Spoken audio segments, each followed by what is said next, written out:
Hi everyone, hope you're well. Today we're going to be looking at the GCSE Higher Paper for the Edexcel specification, in particular the June 2024 series, paper 2, which is a calculator paper. Just before we start, if you do find this video useful, then please do make sure you like and subscribe. I'd really appreciate it. So, the first question is a Pythagoras question, and we know it's a Pythagoras question because we're looking at the side lengths of a right angled triangle. We're not including any angles, which means it's going to be Pythagoras. Remember, Pythagoras' theorem is a squared plus b squared is equal to c squared. And if we know what a and b is there, then c is just going to be that value there. And a and b can be either way around as long as c is your hypotenuse. From there, we just need to substitute in our values. So I'm going to say that 10 squared plus b squared is equal to 19 squared. And I just need to rearrange to make b the subject. Remember, you've got your calculator to do this. So you can say that b squared is 19 squared minus 10 squared, and you can put that in your calculator. That is completely fine to do. So I've got b squared is 261, which means b is going to be the square root of 261. Again, it wants it to three significant figures. Just be really careful that you do make sure you do it to correct significant figures, correct decimal places, keep it in exact form if they ask for it in exact form. So that means b is going to be 16.155. And then when we round that to two decimal places, we're just going to get 16.2. If we look at the second question, we're now talking about a product of prime factors. So we're thinking, how can we split 90? The main thing to look out for, in my opinion, with prime factors is factors of 2, 5, and 10. Because if you've got a factor of 10, that splits really nicely down. If you've got a factor of 5 in there, again, it splits really nicely. If you can't think of any of them and you can't see it's a multiple of 3 or you can't see it's a multiple of 6 or anything like that, divide by 2 if it's an even number. And hopefully then, that odd number that you get, you'll be able to tell whether it's a multiple of 3 or 9 or 7 a little bit better. So, I'm going to split that into 9 and 10, which is going to split into 3 times 3, and that's going to be 5 times 2. Therefore, as my prime factors, I've got 2 times 3 times 3 times 5. You could also write that as 2 times 3 squared times 5 as well, and that'd be completely fine. When we're looking at part B, we're now looking at a lowest common multiple. So if we're looking at a lowest common multiple, remember that is the biggest number out of those two indices there. So for example, the biggest number out of 2 squared and 2 to the power of 1 is 2 squared. And then the biggest number out of 3 and 3 to the power of 2 is obviously 3 squared. So that would be my lowest common multiple. And I can just consider that as 4 times 9, which is just 36. Remember, if you're finding your highest common factor, then you want the smallest amount of each of these. So that would just be 2 to the power of 1 times 3 to the power of 1 in this case. And that will be the solution to that question there. Question 3, we're now looking at a proportionality question, working out the amount of time something takes, a little bit of a worded problem. So we know that on Monday, 6 machines make 5,000 bottles. So all we're going to do is we're going to say that H is going to be equal to 72 divided by 6 on Monday. Again, notice how I'm stating what day it is. I'm making it really clear what the calculation is that I'm actually doing, which is going to just give me 12 hours. And then Tuesday, H is going to be 72 divided by 9, which is going to be 8 hours. And therefore, I know the difference between them is going to be 12 minus 8, which is going to be 4 hours there, nice and easy. Question 4, we're now looking to consider a bit of a probability question of ratio, which can be sometimes quite difficult. All we're going to start with is we're going to say that n is the total number.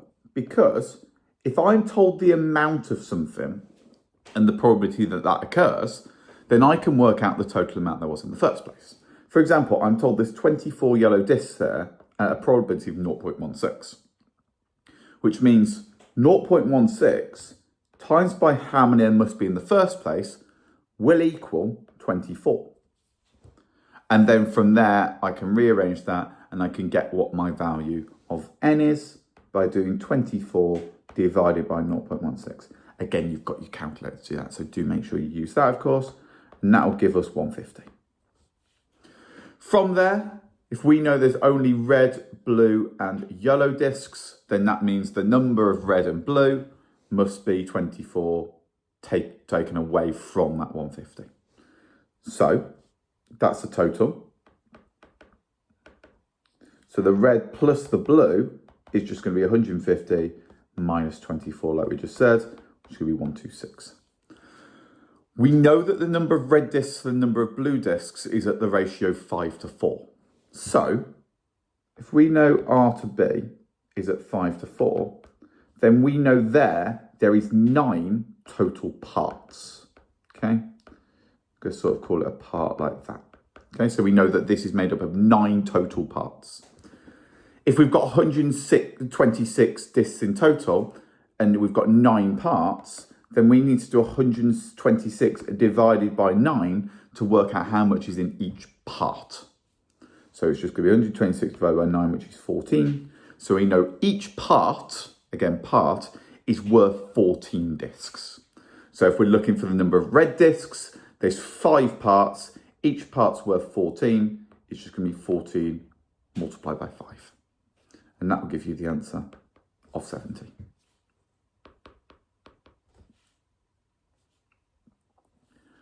Question 5, we're looking at plotting a graph. In particular, in this case, we're looking to plot a quadratic. So all we're going to do is we're going to substitute the values of x is minus 1, x is 1, and x is 3 into our calculator into this equation here. So all I'm going to put in my calculator, for example, for this one, I'm just going to put -1 all squared minus -1. Notice how I've put the brackets around it because -1 all squared is a different number to -1 squared. And you're squaring -1. You're not just doing the minus of 1 squared, you're squaring -1. So I've put a bracket around it, okay? And once I put those values in my calculator, I'll get 2. When I put 1 in my calculator, I will get 0. And when I put 3 in my calculator, I will get 6. And you can sort of see the symmetry in the quadratic there between the 6 and the 6, the 2 and the 2, and then you've also got that 0 and 0 as well. So you can see that the quadratic's symmetrical. I would please say put it in your calculator. It's a calculator paper for a reason. You don't want to make a mistake with adding 1 when you should be minusing 1 or something like that and getting the wrong number there. All we're going to do from there is then plot this graph. So it's just going to be, again, -2, 6, -1, 2, 0, 0, 1, 0, and I'm just going to repeat that pattern up to there. I'm going to draw a quadratic which looks something like that. Probably not the best drawing I've ever done. There we go. Something like that. That's the general shape of a quadratic. It's a positive quadratic, so we're looking at a happy face. And just remember it needs to curve around as well. It can't just be joining the dots up. It's something that actually curves around. Part C is a little bit more difficult because now we're looking to find the solutions when it's equal to 4. Now, usually for a quadratic, what you'd be expected to do is make it equal to 0 and solve.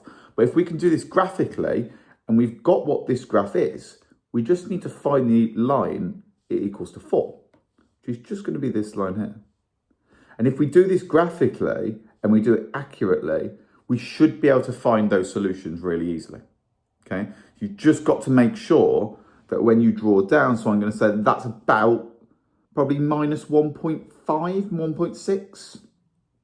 So I'm going to say I've got -1.6, and here it's just a little bit more than 2, isn't it? So it's going to be about 2.6. Again, you would be given a little bit of leeway on that, but just make sure you're given enough leeway so that you can make a bit of a mistake with it as long as you're accurate. If you do this without a ruler and you're lazy with it, you won't get that mark. So they give you enough leeway for you to be accurate and still be correct. They're looking for an exact number because it's graphically, but at the same time, they don't give you enough leeway for you to sort of be messy with it, not use a ruler and not get that mark. Question 6, we're now looking at a ratio question. So we know that 3 people have shared some sweets at the ratio 1 to 6 to 14. We know that Tina gives 3/7 of her sweets to Andy and then gives 12.5% of the rest of her sweets to Luke. So she's got 3/7 she's given them, and then 12.5% of what's remaining she then gives to Luke. So the first thing we need to consider is that none of now have 3 sweets. So the first thing we need to consider is the fact of the ratio. So we know that this ratio here has 21 parts in total. Okay. In particular, if I just write it like this to make it a little bit easier, we know it's at the ratio 1 to 6 to 14. That means Tina has 14 parts. So if she gives 3/7 of her parts away, she's giving away 3/7 of her 14 parts. So she's giving 6 parts away. So our new ratio after stage 1, if Andy's got 6 of her parts, that's now at the ratio 7 to 6 to 8. Because she's given 6 of those parts and they've gone to Andy over there. We now know that 12.5% of the rest of her sweets are now given to Luke, which again means that she's now lost 12.5% of her 8 left, which is actually just 1 part.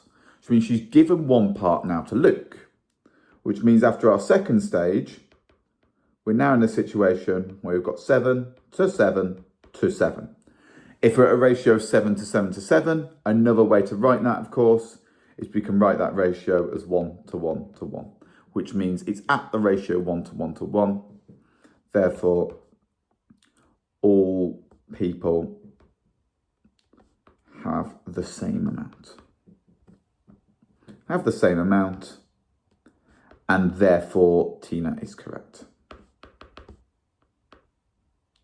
And that would be a solution to that question. So using the fact that we've got a certain amount of parts and we're using the ratio there to deduce how many parts she's given away. This question could be particularly difficult because we're not given anything in terms of numbers. So instead, that's why we think about it in terms of parts and how many parts she's given away out of that total amount of sweets.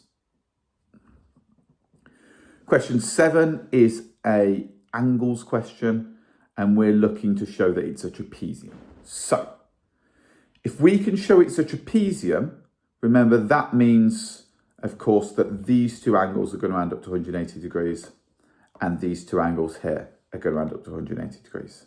So the first thing we need to do is we need to use the fact that we know that angles in a quadrilateral add up to 360. Now we know that information, we can sum up all these sides and create an equation for x and work out what x actually is. Once we've got what x is, we can substitute that back into the values and actually get the values as a number and not just as a term in terms of x. So that means I've got 2x plus 15 plus 4x plus 15 plus 4x plus 8 plus 3x minus 3 is equal to 360 there. And we can see that's where that one comes from. That's where that one comes from. That is the top right one. And that is my bottom right one. And then from there I can sum that up. So that's just going to be 2, 6, 10, 13x. And then 15, 30, 38. And then that's going to give me 35 there, which is going to equal 360. And then from there, I can rearrange that. So I'm going to get that 13x is equal to 325. And therefore, I can then divide by 13, and I get that x is 25. Then I can substitute that value of x back into my original sort of equations values for the angles here. So that means that's going to become 65. That's going to become 115. That's going to be 108. And then that leaves us with 72. Again, all of this sort of calculation, adding these numbers up, please make sure you do it in your calculator, especially then doing 35 taken away from the 360. Make sure you do that in your calculator. And then we can just say that DAB plus ABC is equal to 180 degrees. And we can say that BCD and CDA equals 180 degrees. If they both add up to 180, that must mean that the two sides are parallel. Two sides are parallel, so we know that it is a trapezium. And that would be a valid solution to that question.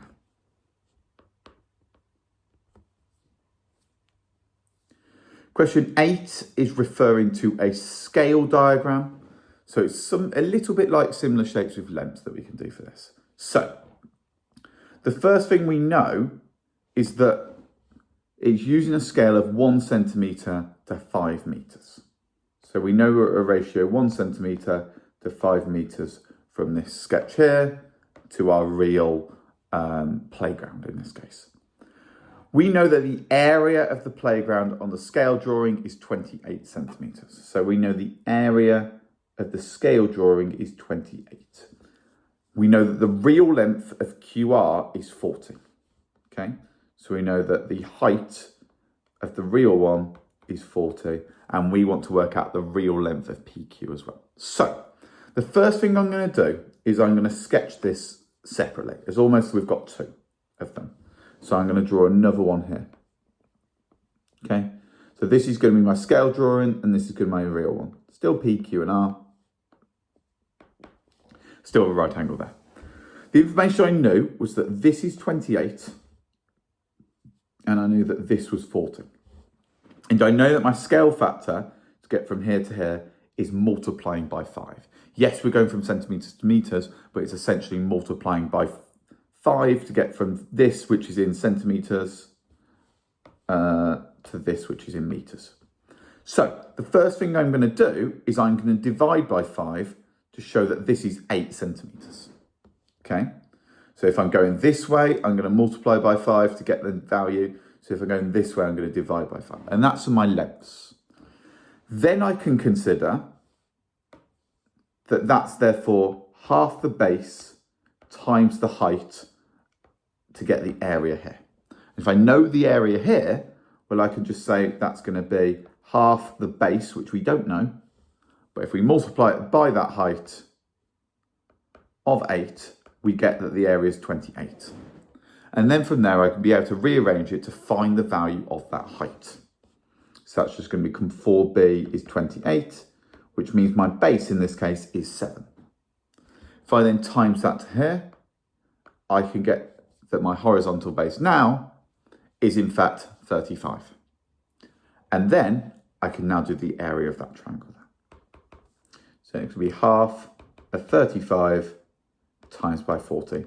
And that's using the factor of simple shapes for lengths. Now, if you wanted to look at this in a little bit more detail, we could actually do this again, but this time use similar shapes in terms of lengths, areas, and potentially volumes. We're not going to use volumes in this one, but obviously that is an option with this topic. So exact same kind of thing, but sorry, I've done that the complete wrong way around. But this time, I know that's 40 still, and I knew that my area before of my other shape was 28. Now I knew that my scale factor to get from here to here was a scale factor of 5. Okay. Now if we're talking about a scale factor of 5 for the lengths, that means for the area, we're going to be looking at the scale factor squared. So if we're looking at the scale factor squared, then all we actually need to do is then multiply by 25 there. So 28 times 25 is going to get me the area of that real triangle. I therefore know that the area of the real triangle is 28 times 25, which is going to be 700. And then I could use that 700. If I know that that area is 700, then I could divide that by 40 to get that length's 35. And we still get the exact same solution as we do on this page here. We're still doing 35 times 40. That would still get us 700, but we're just looking to work out the side length instead. Exact same solution, a different way of doing it. but we're just working out what P and Q is, so it's just going to be 35. And we can either get that using similar lengths, or we could use similar shapes for area and deduce that when we're talking about area, we're going to be looking at the scale factor squared instead. If we look at question 9, we're now talking about a sort of rounding question and the smallest and biggest possible values in your error interval. So if we're rounding something to 2 significant figures, that means that we can go, in this case, 0.05 below and 0.05 above. So the least possible value for this one is just going to be 7.25. The statement is now that the value of n cannot be greater than 7.349 because 7.350 would round up to 7.4. Now, the reason when we do an error interval that we do it between 7.25, let's say n, and 7.35, and we write 7.35 is because that can go all the way up to 7.3499999. I could keep saying 9 for hours. Go all the way up to that value. So we just say that we're not equal to 7.35. Now there is numbers after 7.349 that still round up. If we sort of think of this on a number line, we've got the 7.3 here. 7.25 is our lower. 7.35 will then go up to the next one. And we're saying 7.349 is here. But there's still some values in between that are still between 7.349 and 7.350 that still round to 7.3 because every value up to 7.35 will round down. So my answer is no. We have values between 7.349 inclusive, but not inclusive of 7.350 that round to 7.3. And that would be a completely valid explanation for that one there. Question 10, we're looking at a little bit of trigonometry, and I know straight away we're looking at trigonometry because we're looking at sine and tan. So we know that sine A is equal to tan of B in this case here. So first of all, we need to work out an equation for sine A. Now I'm given the opposite, because it's opposite that angle, and the hypotenuse of that. So I know that I can use sine straight away. Here, I'm given the opposite and the adjacent here. So I know I can use tan straight away. So using SOHCAHTOA, we can form equations in terms of tan and sine straight away. So for sine A, we can have the opposite, which is going to be the 7 minus 2x, over the hypotenuse, which is 8. And we know for tan,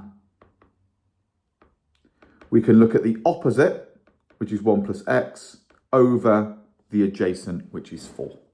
And we can set them equal to each other.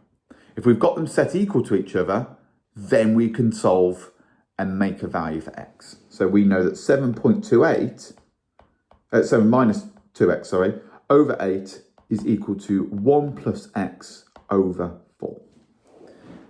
In order to rearrange this, I'm going to essentially cross multiply. So I'm going to multiply this side by 4 and this side by 8. And then it just becomes expanding algebra. Be really careful when you're expanding, particularly with this negative here. So 28 minus 8x equals 8 plus x. And then get everything with x on one side, everything else on the other side.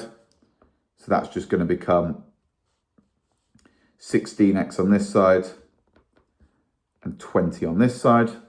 Divide by 16 and we get x is 20 divided by 16. Let me move down slightly, 20 divided by 16, which is just going to be 5 over 4. And that's a valid value for x there. Question 11, we're now looking at a cumulative frequency table. Can be particularly difficult, these, when we're actually drawing the graph for it. But if we've got the frequency of each one and we're looking at the frequency up to that amount, that first one's 7. And then we're going to keep adding on the frequency because now we're looking between 0 and 4. So that's going to be the sum of them. And that's going to be the sum of all of these. And we can keep adding and we can keep adding. when you do a cumulative frequency table, this bottom value here should be the same as the number of, in this case, parcels you got, or the number of elements that you've got. So do double check that. If you don't have that, you've made an error somewhere with it. Again, I'd recommend just adding these in your calculator and not doing it in your head. Now we want to draw the cumulative frequency table. So I'm just going to go over to the other side and I'm going to draw my cumulative frequency table. Now it's really, really important when I'm drawing this cumulative frequency table that I plot the value at the end of my class width. And that's because essentially we're assuming they're uniformly distributed and that every value is sort of spread out through that class width. So by the time we get to the end of the class width, for example, that first one, 2, we would hope, well, we know that 7 parcels have been within that weight. So the first one I'm going to plot, I'm just going to plot 2 and 7 there. And then I'm going to be to 2 and 4 to 28, which is going to be up here. 6 is going to go up to 43, which is just up here.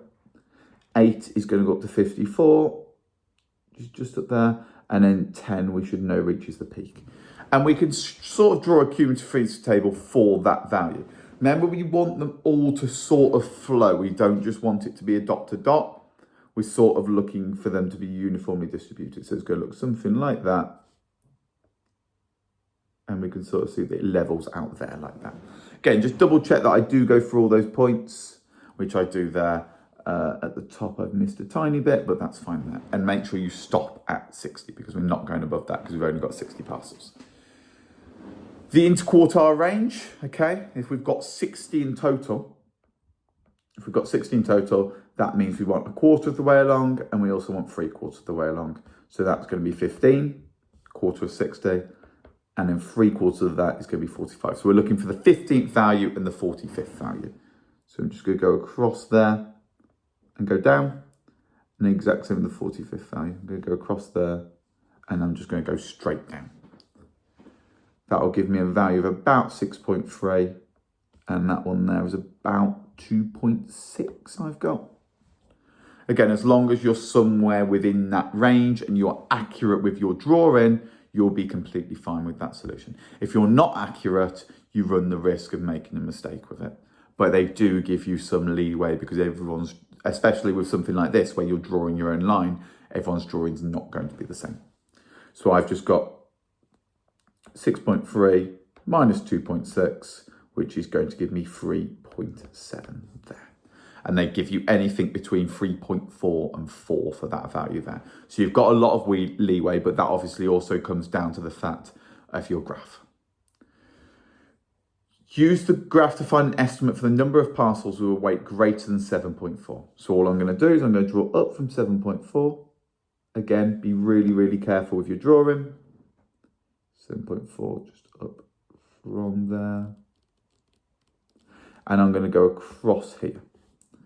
That gives me a value of about 51, maybe 52. And then from there, you'd then say, well, if 51 is up to 7.4, then that means it's going to be 60 minus 51 because I'm just looking for the parcels that are in this region here because they're my ones that are going to be greater than that value. So I've got 9 in that case. And then they give you anywhere between sort of 7 and 10 probably for that value there. So there is a little bit of leeway, but you've got to be accurate with your drawing so you're within that leeway. Question 12 is an inverse proportionality question. This is sort of a bog standard common inverse proportionality question. So the first thing we know is we know that F is inversely proportional to D squared. Therefore, when we need to write that as an equation, we need to include that constant of proportionality. So that's just going to become K over D squared instead. You'll always be given some kind of initial condition, boundary condition. And we can substitute those values in, and that will allow us to find the value of K. So I'm just going to say that that means that 3.5, so my value of F over here, is equal to K over 8 squared. And then we can rearrange that. Again, remember, you can just put that in your calculator. You can rearrange that to get that is going to be 64 effectively times 3.5 will be what K is. And we therefore get that K is going to be 224. Therefore, my equation of f in terms of d, when I substitute that value of k back in my constant of proportionality, I get 224 over d squared. We want to find the positive value of d when f is 10. Now, I'll explain why there's a positive value when we get to solving that. But the first thing we need to do is we're looking when f is equal to 10. So we're just going to say that 10 is equal to 224 over d squared.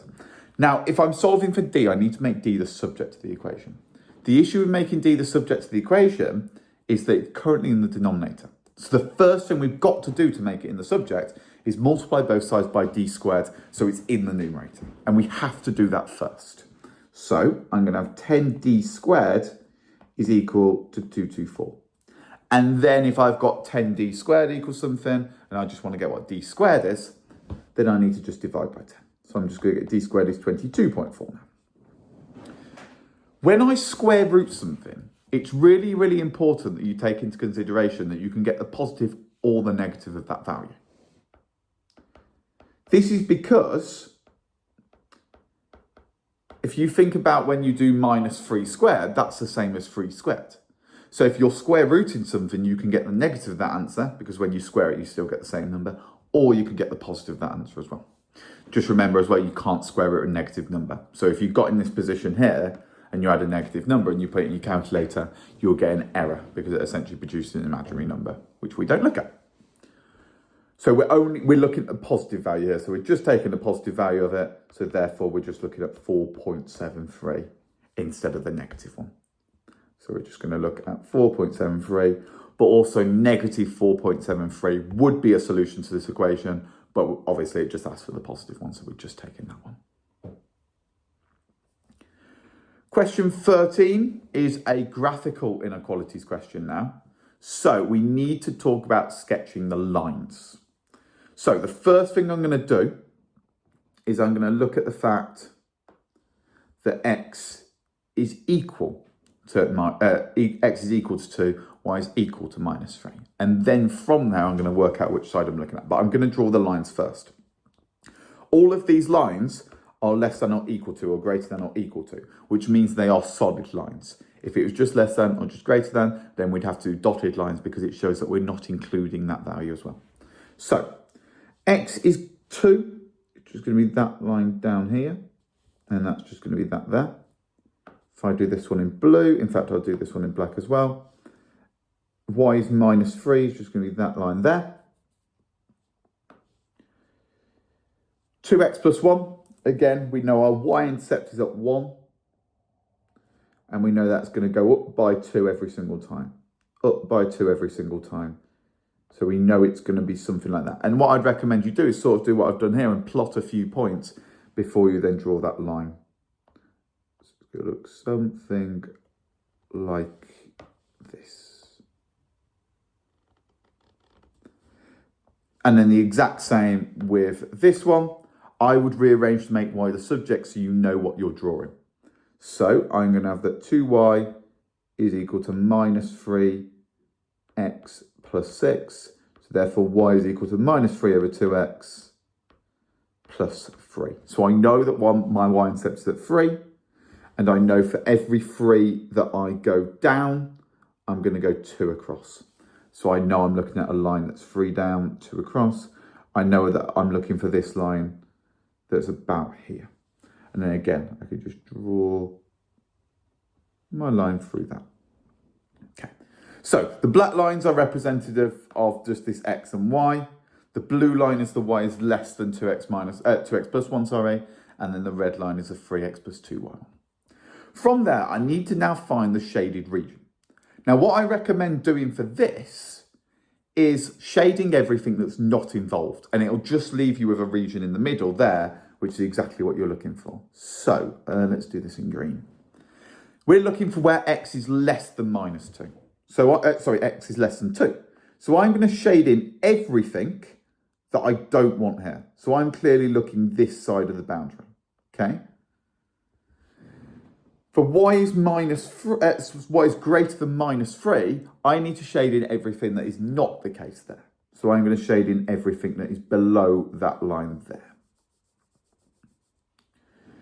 Now I'm looking at y is less than 2x plus 1, and that is where it becomes a little bit more difficult to think about. I would consider a point on either side. So, for example, I'm going to take this point here. I'm going to take the point 0, 0. If my value is correct for 0, 0, so if y is less than 2x plus 1 for 0, 0, then I know I'm on the right side of the line. If not, then I know I'm on the wrong side of the line. I would recommend that way. Another way you can consider is y is always going to be greater if it's towards the top, and it's going to be less than if it's towards the bottom. So this case here, I'm going to substitute in 0, 0. I get the value that 0 is less than or equal to 1. 2 times 0 plus 1 is just 1. Therefore, I'm going to say that the region, the side of that blue line that I've got is correct. And if that's correct, that means that I want to shade above the line here. And that leaves me with just the red line. So I'm either going to be looking for this area here finally, or I'm going to be looking in this area here finally. So again, I'm going to pick a point. I'm going to pick the point 0, 0 again because it's easier. And is 3 times 0 plus 2 times 0 less than or equal to 6? Yes. So I know I'm looking in the correct part here. So I need to shade, I don't know why I'm in yellow now. I need to shade this part here. That means that my solution is therefore just going to be the bit that's not shaded. In my opinion, that's the best way to do it because it eliminates it and you're not thinking about where that value is every single time. You just eliminate something and it's just what's left at the end. Again, with that last part, you can consider anything below is where y is less than, and anything greater is where y is greater than. So in this case here, we were looking less than for the y, hence why it was within that region there. But I would recommend picking a point now within this region. Again, 0, 0 happens to be in the region. Lucky for us. Check that it satisfies all of these inequalities here. And if it satisfies all 4 of the inequalities, then you know you've got the right region. The one final thing I'd say for this question is it will not always be the region that you expect. So it might not be this nice little circle up here, or it might not be this nice quadrilateral here. It could be this region over here, maybe. It's not always going to be that nice quadrilateral, that nice triangle in the middle. Question 14, we're looking at a velocity time graph. Now, remember that when we're calculating the acceleration of something from a velocity time graph, we are looking at the gradient of it. If we were to work out the displacement, then it would be the area underneath, and we'd need to make a suitable approximation for that area underneath for a curve like this. But for now, we're just talking about the gradient. If we want the gradient when t is 5, then we need to find a tangent to the line when t is 5 and work out the gradient of that by the change in y over the change in x. So where t is 5 is going to be here. So I now need to draw some tangent to the line there. Just like that, okay? Again, everyone's tangent is going to be a tiny little bit different. So you've got to be careful. But remember, if you're accurate, they do give you a little bit of leeway because it's your sketch. Then what we need to do is we need to pick 2 nice points, okay? So the first nice point I'm going to pick is here. And the second nice point I'm going to pick is here. So this coordinate here is going to be 6 on the x-axis, and it's going to be 3 on the y-axis. And then for this point here, I'm going to be looking at 3.2 on the x-axis and just 10 on the y-axis there. And once I've got those values, I'm now in a position to be able to work out the gradient. Again, it will be an estimate for your gradient. It's not going to be the exact value. So the gradient is going to be the change in y over the change in x. So I'm going to have 3 minus 10 over 6 minus 3.2. And that is just going to give me the value of minus 7 over 2.8, which I can then put in my calculator, and that'll get me the value of my gradient. Do remember that it's going to be an estimate and you're going to be allowed a value within a certain range. So I've got a value of minus 2.5 here. You would be allowed any value between about minus 2 and minus 2.8, 2.9ish. Probably 2.8 would be about sufficient there. So you are given a decent bit of leeway, but like I've said before in this paper, it's about making sure that you're accurate with it. You're giving enough leeway to be accurate, not enough leeway to be lackluster with it. But the main thing is when you're calculating an acceleration from a velocity time graph, you need the gradient of a tangent at that point. If we're now working out an estimate for the distance, like I said before, that means that we now need to consider the area underneath the curve. So if I go back to my original drawing, we're looking at the first 6 seconds. So I'm looking at the area underneath. I'm just going to get rid of this tangent here. And I'm going to look at the area underneath the curve now. So for the first 6 seconds, what we need to do is we've been asked to split it into 3 equal strips. This is using something called trapezium rule. So we've got our first strip that's there. We've got our second strip there. And we've got our third strip there. And what we're going to do is we're going to work out the area of each trapezium. This is the best estimate we can get for a curve to be able to work out the area underneath. For now, we learn something called integration later down the line.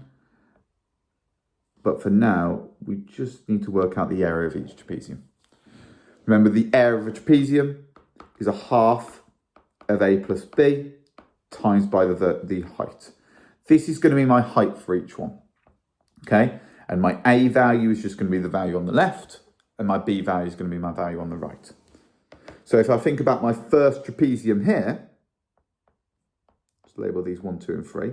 My first trapezium is going to be half of 25 plus 16, 15.5, divided times by that vertical height, which is just going to be 2, because we're looking for that gap there. For my second one, I'm now looking at 15.5, and this distance here, which is going to give me about 8.5. And again, we multiply that by 2 because that's my vertical height there.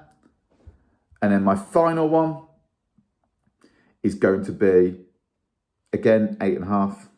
This is actually just going to be 4 for that value there.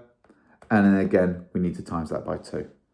And when we work out all of those values and we add them up, we will get the value of our area underneath the curve, which is the distance travelled, or on a velocity time graph, we really should be saying the displacement, because the velocity and displacement are vectors. Distance is obviously a scalar quantity. So I've got just got to add all these up. So it's just going to be 25 plus 15.5 plus 15.5 plus 8.5 plus 8.5 plus that final 4, and that will then get me my solution there.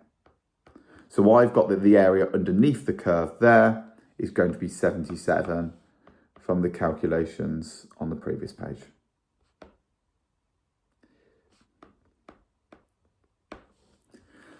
Just be really, really mindful, like I've said previously, that you are given enough leeway to be accurate and still get the answer correct. You're not given enough leeway to not be accurate with that value. This graph is drawn for you, so you would expect to be equal with those lines there and get a valid solution within that range. But they do give leeway, especially with the tangent, they're going to give you leeway for that. Question 15 is a prime numbers question, and in terms of surds, which is really, really important. So we are asked to rationalise this denominator. Rationalising the denominator means that we eliminate the surd out of the denominator and put it into the numerator. So what I'm going to do here is I'm going to times by root a minus 1. And anything I do to the top, I've got to do to the bottom as well. The reason why is because this works in the form of the difference of two squares. Now, the difference of two squares eliminates our middle term when we multiply them together. We've got something a squared minus b squared. We can rewrite that as a plus b and a minus b, and that will eliminate the middle term of that expression there. So all I'm going to do is I'm just going to multiply the top by that, which is very nicely gives us root a minus 1. And my denominator is going to be in the form of difference of two squares. So that's going to become root a squared minus 1 squared, which is 1. And we can't get it in a simpler form than that. And the main thing is we've rationalised the denominator. So just a reminder, rationalised denominator means we remove the third from the denominator, multiply through by it and get it into the numerator instead. Question 16 is now looking at a quadratic inequality. Now, this is only 2 marks because we've already had it factorised for us. So if we were to sketch this quadratic, we'd have one intersection at 3/4 here, and we'd have another intersection on the way down here at minus 5. So it's already factorised for us, which means we don't need to go about doing that. However, we know that this is a positive quadratic, which means it's going to have the shape of something like this. And we are looking for the values where this is less than 0. It's below the curve. So I am just looking for the values here that are between minus 5 and 3/4. Something to consider, if this is less than or equal to, then we'd also be making sure that they're equal to as well. Really, really important that if it includes the roots, you include the roots in your final answer. If not, like it is in this case, we disregard them completely. If this was above the curve, just out of interest, then we'd be looking at obviously the value up here and up here. And that would be when this equation here is greater than 0. And we have to draw that separately. So that would be 2 completely separate ranges. That would be when x is less than minus 5 or when x is greater than 3/4. And we'd have to write it as 2 completely separate things. Whereas that green one in the middle, the question we're actually looking for, again, we only need to draw it just as one combined region there because it's connected. Question 17 is looking at similar shapes, and we want to work out the ratios of the heights. So we know that L has a mass of 64 and M has a mass of 125. We know that they're made from the same material. And if they're made from the same material, that means that they have the same density. We know that density is mass per unit volume. Therefore, if we know the volume's the same, if we know the density is the same, and we know the masses are different, then we know the velocity is just proportional to that mass for each value here, because they're all made up of that same material, which means their densities are the same. So we know that L and M, to get from here to here, we know the scale factor cubed is going to be 125 divided by 64. The reason it's a scale factor cubed is because the scale factor represents the lengths, the scale factor squared represents the area, and the scale factor cubed represents the volume. And we've already worked out, because we know that it's the mass of it, it relates to the density from density is mass per unit volume. So that means from L to M, my scale factor cubed, is going to be 125 over 64, which means my scale factor of L to M is going to be 5/4. Now we can consider the surface area between M and P. Now, to get from P to M, we know that the scale factor squared, because we're talking about the surface area, is going to be 144 over 16.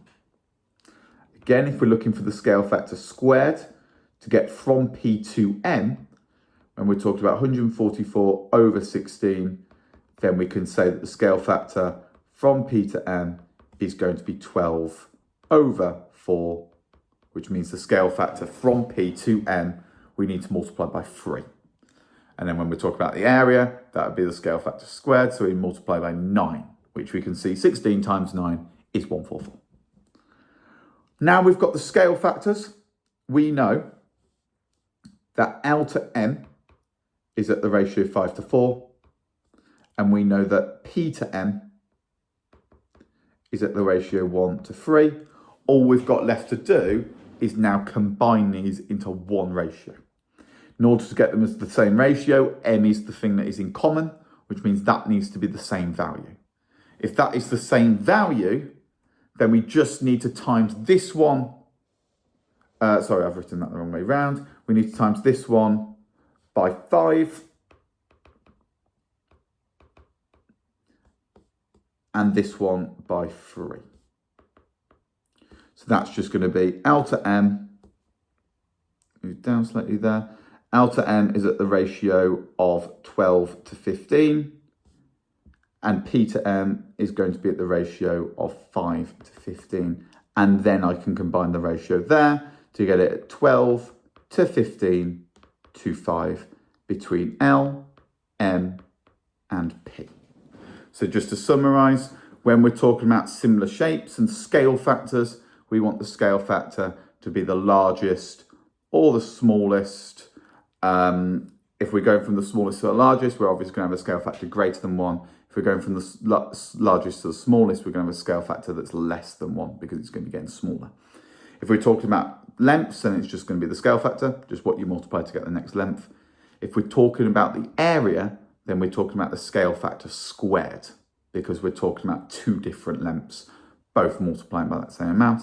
And volume, similar principle, but it's going to be cubed because there's going to be 3 lengths involved. Then to find the common ratio, we've got M in common, so we need that part to be the same amount so that we can combine the ratio to get it as 12 to 15 to 5. Question 18 is a probability question. So we've got 4 red, 3 yellow, and 1 green counter. We know that we're taking 3 counters from the bag, and we want to work out the probability that there are now more yellow counters than red counters in the bag. Now, the only way there can be more yellow counters in the bag is if 2 or more red counters are taken. Okay? The moment that we take a yellow counter, if we then take 2 red, they're the same. So yellow's not more. So the only way it can be more if 2 red are taken and 0 yellow. We're not bothered about the amount of green. If a green one goes, lovely. If a green one doesn't go, that's fine. So the ways that this could happen: 3 red counters go. 3 red counters go, we've clearly got more yellow than red. Or 2 red counters go and a green counter goes. Now, the interesting thing about this idea is that there's 3 different ways to do this, because we can consider the green one going last, the green one going second, or a green and then 2 red go. Then we need to work out the probabilities of each of these instances occurring. So let's think about the probability of red, red, red first. Probability of red, red, red is going to be 4 red counters, so the amount you want, over the total amount you have. So there's 4 red, there's 8 in total, so that's going to be 4 and 8. We are not replacing each time. So now I've taken a red counter out. There's now 7 counters in the bag, but there's also 1 less red counter. And again, I've taken another counter out of the bag, so there's now 1 less counter in total, and there's 1 less red counter. Now let's consider the probability that we get a red, red, and a green.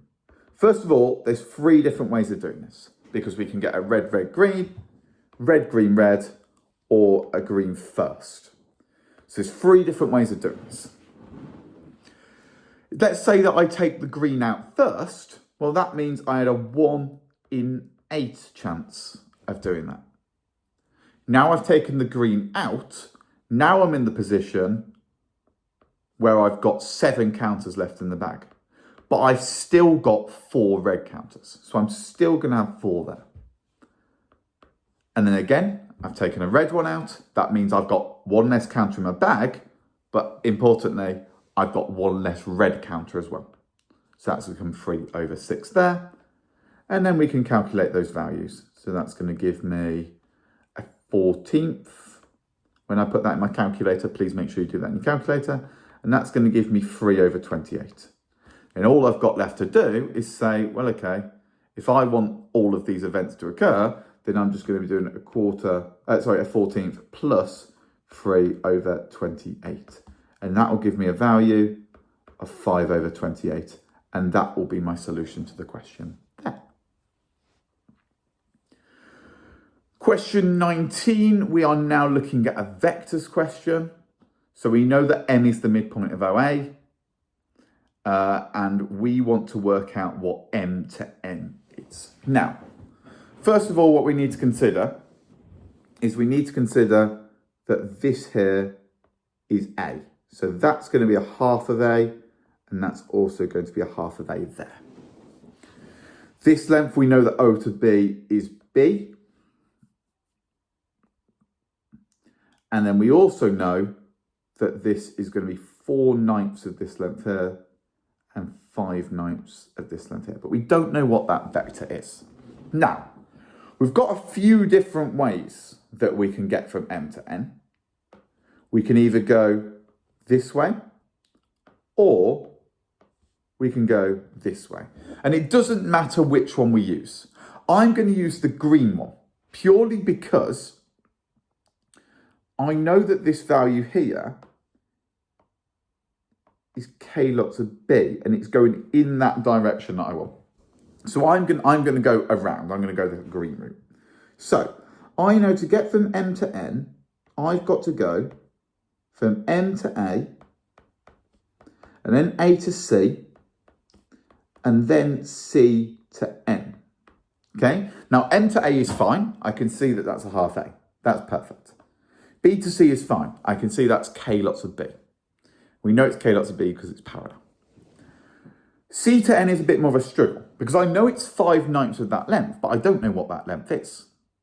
So I've got to say that Cn is 5/9 of C to B. But I've got to work out what C to B is. Now, to get from C to B, we've got to think about the route that that takes. And the fact that to get from C to B, we're going to have to go from C to A, then from A to O, and then from O to B. And we're going to have to do that entire route. So, C to B, we're going to go C to A, which is going to be minus KB. Remember, you've got to draw your arrow on. If it opposes that arrow the direction you're going in, that means that it's negative. Vector includes magnitude and direction. If you're opposing that direction, then it's going to be the negative of that value. A to O is going to be minus A. Again, I'm going against the arrow and opposing that direction. And then O to B is going to be B, which means I've got minus A plus 1 minus K lots of B. Therefore, Cn is going to be 5/9 minus 5/9 of A plus 5/9 of 1 minus K lots of the vector B. And now I've got what Cn is. I know what AC was. And I know what MA was. So then I can combine that to get my final answer. So I know that M to N is going to be M to A, which is a half of A, plus A to C, which is going to be K lots of B, plus minus 5/9 lots of A, plus 5/9, 1 minus K of B, which is your component, which is C to N, like we'd worked out before. If I then combine all that, then I get that m to n is going to be minus an 18th of a plus a ninth lots of 5 plus 4k lots of b. And that would be my solution there. So just a reminder that in order to get from m to n, we've got to think about the route we're taking. And we've gone from m to a to c, and then c to n. We didn't know what c to n was because we didn't know what c to b was. So we've had to calculate what c to b was and then find the amount of that was c to b.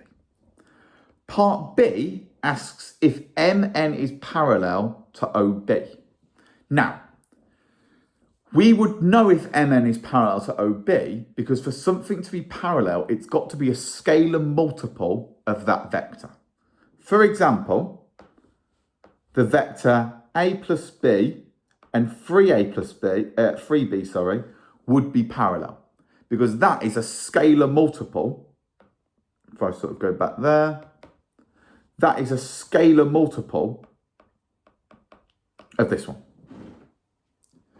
The vector we've been given here is not a scalar multiple of that vector. So my answer here would just be no, because it's not a scalar multiple of the vector.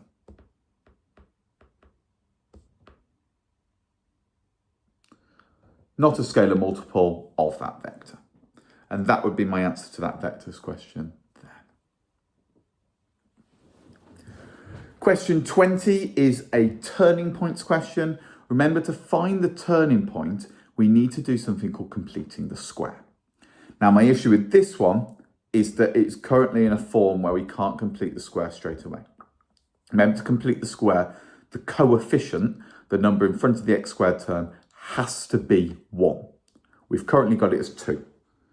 The first thing I'm going to do is I'm going to take 2 out as a factor. Okay, just going to leave that 7 almost like completely isolated to the side, and I'm going to bring that in to finish. Then from there, I'm going to now complete the square inside this square bracket.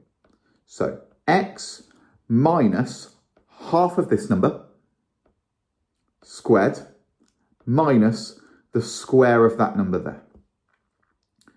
Close my bracket, add 7. Once I've done that, then I expand that sort of big square bracket. But I only do that once I've completed the square.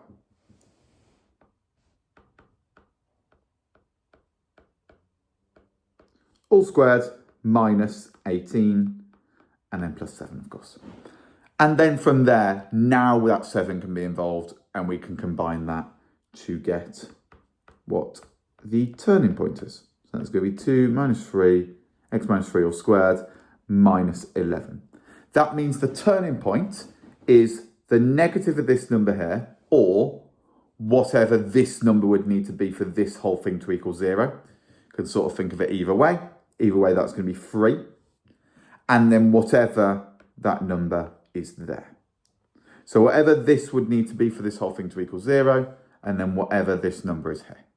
That would be your turning point of that quadratic there.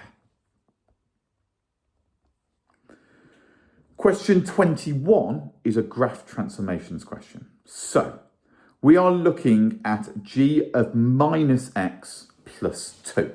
Now, it doesn't actually matter what order we do this in, because anything inside the bracket just affects the x coordinates, and anything on the outside of the bracket affects the y coordinates. So all we need to do to start with is find what g of minus x is, and then we just need to add 2 to it. So, first things first, g of minus x is going to be a reflection in x equals 0, because all the x values that were currently there will become the negative of what they were before. So this is just going to look something like this here. Again, every x value we originally had has become the negative of what it was previously. And then from there, then we can add 2. But do it one step at a time. Don't do it so you've got to do it all in one. do the transformation first and then do the other one. And you can add 2 and then do the minus of it. It works either way because one's only affecting the x and one's only affecting the y. So that's just going to become like that there. And then that initial drawing would sort of disappear. Obviously, when you do this in an exam, make sure you do it in pencil. I've managed to rub out my own drawing there. And then that would be your new line there. Question 22, we're now looking at a circle theorems question. And we know that we're looking at a circle theorems question because we've got a circle and we've given information about them being tangents.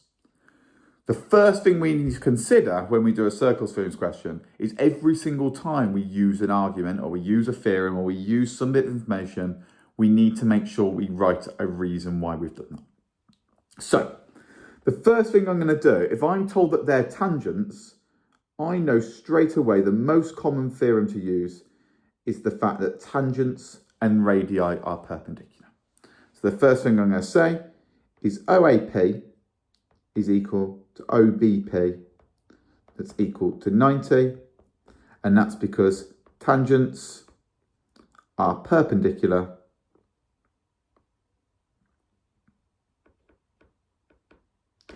to radii. I also know that OA is equal to OB because they are both radii. And if they're both radii, that means they are both equal in length. So I can say that they're equal there. If I'm trying to prove that something is equal to something else, I might need to use congruent triangles.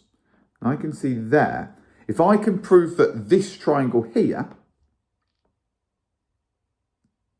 is congruent to this triangle here, then I can prove that those sides are the same length, but I've got to prove they're congruent triangles. So I've got the fact that I've got my R, I've got some side length, all I need to do now is show, well, that OP is the same as OP. And we don't need to really explain that much. OP is the same length as OP, of course it is. So OP is equal to OP. We know that. That's fine. Perfect. We don't even need to give a reason. It just is. It's very obvious. It's the exact same thing.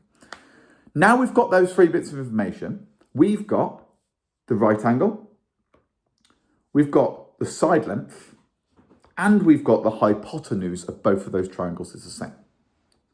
So therefore, we can say by RHS, the triangle OAP and the triangle OBP are congruent to one another. If the 2 triangles are congruent, therefore that means that AP must be equal to BP because the triangles are congruent. And that would be my solution to that final question there. Thank you very much for watching. If you did enjoy and you did find it useful, please make sure you like, subscribe and share it. I would really, really appreciate it. And I'll see you on the next one.